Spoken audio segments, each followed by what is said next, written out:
Enjoy your life more with these tinnitus tips and tricks. Did you know about 20% of people between the ages of 55 and 65 suffer from tinnitus? If you feel like you might be one of the people that suffers from tinnitus, then look no further. This video contains information on what you need to learn about tinnitus. Don't let tinnitus ear noise keep you from sleeping. Purchase a white noise generator for your bedside nightstand, and leave it on for the entire night. If you pay attention to your tinnitus, it seems to get louder. The sound of the white noise can help to alleviate the noise in your head and will allow you to fall asleep. Get a white noise machine. While you obviously can't carry this around with you wherever you go, using it when you can, will help reduce the amount of ringing that you hear.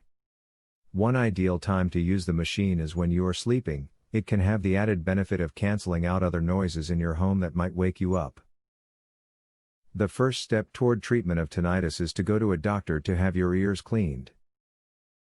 Using Q-tips at home only compresses the wax in your ears most of the time, so most people have an excess of ear wax and don't even realize it.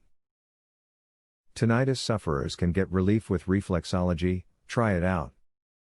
Make certain you find an accredited professional that can show you a listing of their references.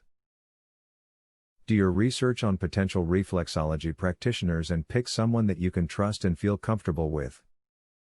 With the information you just learned, you should have a better understanding of what tinnitus is. This information should help guide you on taking steps toward figuring out whether or not you have tinnitus and what you can do about it, once you learn that you actually have it. Brain scan uncovers the real root cause of tinnitus.